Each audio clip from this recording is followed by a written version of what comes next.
oduu gaddaamma nu qaqqabeetin chaanaalli ibsaa hapis namoota 200 olii tirreebamuudhaan amma hospitaala ciisuun isaa dhaga'ame. Sababiin kunis immoo laayikii dhabuu viidiyoo irraatiin kan ka'e jechuudhaan doktora nutti himaniiru. Haa ta'uyyuu malee namoonni oduu kana dhaggeeffachaa jirtan laayikii fi sabiskiraabii itti buutiin chaanaala kana akka deeggartan shakkii qabnu isin jenna. Kana malees immoo warroonni juusii fi maangoo fiduudhaan gargaaraa jiran illee baay'een isaanii haa galatooman jecha. warroonni gargaarre immoo subscribe laayikiitiin waan qabdan gargaaru hunda gatiin asin jenna. Yoo iyya nagaa keessanii maatiiwwan chaanaala keenya bakka jirtan maraatti nagaan ko sinaa qaqqabu raas immoo viidiyoo ajaa'ibaatii walitti deebinee jira jechuudha. Viidiyoon irraa akka isinitti toltu shakkii tokko yoo hin qabdu dhibbatti ni jaalattu jechuudha. Isin fayyadaas immoo isin gargaaras hanga dhumaatti ta'uutiin maal akka isin gargaaru hordofaan isiniin jedha. Gara barnootaatti otoo hin deemin dura kanneen YouTube chaanaala keenya faaraa taatan subscribe gochuun gara maatii keenyatti dabalamu hin dagatina. Mallattoo bilbila bukkeetti tuquun ol kan jedhu kaawwachuun viidiyoon keenya yeroo hunda akka isin qaqqabu taasifachuu hin dagatina. Gaaffiiwwan garaagaraa yoo qabaattan immoo koomentii irratti nuuf barreessaa isiniin jenna. Viidiyoo kana immoo laayikii tuquutiin eegallaa amma gara viidiyoo keenyaatti. Tolegaa viidiyoon keenya har'aas akka baay'ee isin gargaaru shakkii tokko yoo hin qabne kunoo appilikeeshinii kana dirqama bilbila keessan irratti buufachuu qabdu jechuudha. Desk Digger Pro jira. Pro isaa immoo liinkii isaa descriptionii jalaan isiniif kaa'a. Kana malees immoo koomentii jalqabaa irra isiniif kaa'a. Karaa sana buufachuu ni dandeessu. Play Store irraa hin argattanii Pro isaa in argattanii jechuudha. Kanaafuu kana liinkii isaa isiniif kaa'a. Karaa sana buufachuutiin itti fayyadamuu ni dandeessu jechuudha.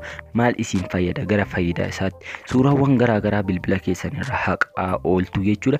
Suuraawwan hin barbaanne kanneen barbaaddanis haa ta'u deebi'achuuf isin gargaara. Garuu haa ta'uyyuu malee suuraawwan garaagaraa haqaa ooltu yeroo haqxan kana immoo hin baduu jechuudha ni ta'a jechuudha. Appilikeeshinii kanaatiin immoo suuraawwan sin hin barbaanne kanneen haqxan sana haqxaniitu jettanii yaaddan sana seef godhee kaa'a jechuudha. Appiin kun deebisuufis isin gargaara. Suuraawwan sun immoo akka hin teenyes immoo ni godhu jechuudha. Seennee waliin ilaalla.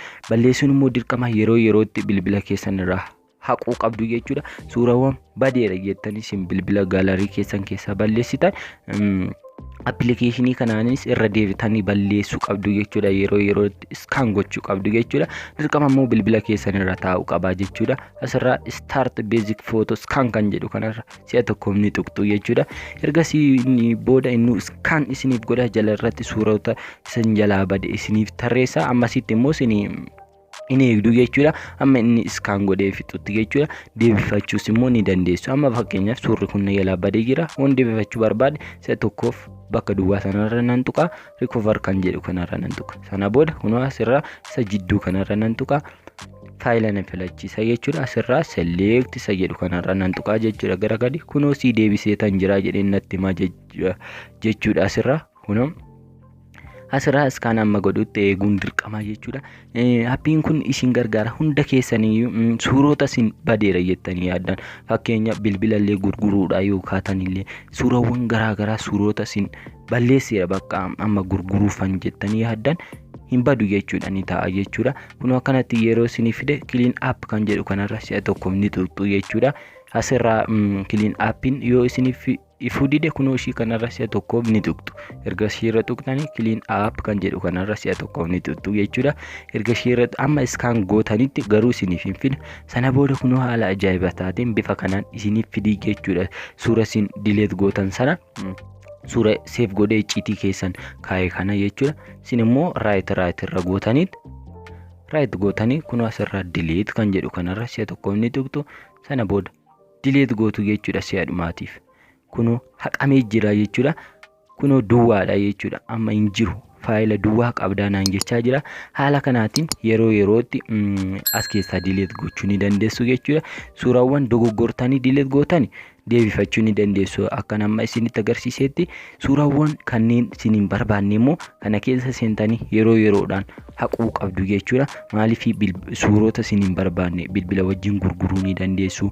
Wantoota garaagaraati jechuudha. Kan immatti baatanii kanammoo namoonni garaagaraa appilikeeshinii kana fayyadamuutiin suura isin hin barbaanne sana feesbuukii irratti maxxansuudhaan isin doorsisuudhaan wantoota garaagaraatiif isin saaxiluu ni danda'a jechuudha. Barnoonni irraa baay'ee tokko murteessaadha jechuudha. Hangasiitti waan faana taataniif guddaa galatoomaa isiniin jenna.